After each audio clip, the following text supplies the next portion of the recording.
एक समय की बात है, एक भाई बहन रहते थे।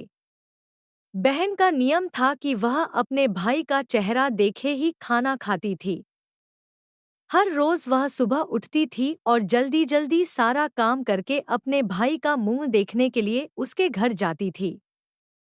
एक दिन रास्ते में एक पीपल के नीचे गणेश जी की मूर्ति रखी थी। उसने भगवान के सामने हाथ जोड़कर कहा कि मेरे जैसा अमर सुहाग और मेरे जैसा अमर पीहर सबको दीजिए।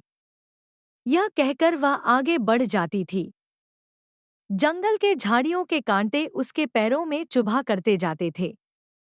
एक दिन भाई के घर पहुंची और भाई का मुंह देखकर बैठ गई, तो भाभी ने पूछा, पैरों में क्या हो गया है? यह सुनकर उसने भाभी को जवाब दिया कि रास्ते में जंगल के झाड़ियों के गिरे हुए कांटे पाँव में छुप गए हैं। जब वह वापस अपने घर चली गई तब भाभी ने अपने पति से कहा कि रास्ते को साफ करवा दो, आपकी बहन के पाँव में बहुत सारे कांटा चुभ गए हैं। भाई ने तब कुल्हाड़ी लेकर सारी झाड़ियों को काटकर रास्ता साफ कर दिया, जिससे गणेश जी का स्थान भी वहां से हट गया। यह देखकर भगवान गुस्सा हो गए और उसके भाई के प्राण हर लिए। लोग अंतिम संस्कार के लिए जब भाई को ले जा रहे थे, तब उसकी भाभी रोते हुए लोगों से, कहीं थोड़ी देर रुक जाओ, उसकी बहन आने वाली है। वह अपने भाई का मुंह देखे बिना नहीं रह सकती है। उसका यह नियम है। तब लोगों ने कहा, आज तो देख लेगी पर कल कैसे देखेगी। रोज दिन की तरह बहन अपने भाई का मुंह देखने के लिए जंगल में निकली। तब जंगल में उसने देखा कि सारा रास्ता साफ किया हुआ है। जब वह आगे बढ़ी तो उसने देखा कि सिद्धिविनायक को भी वहां से हटा दिया गया है।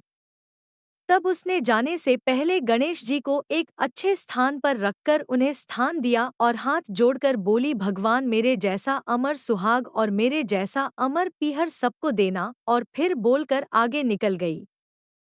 भगवान तब सोचने लगे, अगर इसकी बात नहीं सुनी तो हमें कौन मानेगा, हमें कौन पूजेगा। तब सिद्धिविनायक ने उसे आवाज दी, बेटी इस खेजड़ी की 7 पत्तियां लेकर जा और उसे कच्चे दूध में घोलकर भाई के ऊपर छींटा मार देना, वह उठकर बैठ जाएगा। यह सुनकर जब बहन पीछे मुड़ी तो वहां कोई नहीं था। फिर वह यह सोचने लगी कि ठीक है, जैसा सुना वैसा कर लेती हूँ। फिर वह 7 खेजड़ी की पत्तियां लेकर अपने भाई के घर पहुंची। उसने देखा वहां कई लोग बैठे हुए हैं। भाभी बैठी रो रही और भाई की लाश रखी है। तब उसने उस पत्तियों को बताए हुए नियम के तहत भाई के ऊपर इस्तेमाल किया। तब भाई उठकर बैठ गया। भाई बोला, बहन से बोला, मुझे बहुत ही गहरी नींद आ गई थी। तब बहन बोली, यह नींद किसी दुश्मन को भी ना आए, और उसने सारी बात अपने भाई को बता दी। इस प्रकार जो भी भक्त सच्चे मन से विघ्नहर्ता को पुकारते हैं, उनके सारे विघ्न गणेश जी हर लेते हैं। कृपया चैनल को सब्सक्राइब कर ले इस तरह की कथाएं सुनने के लिए। और अगर आपको कहानी पसंद आई हो तो लाइक करें।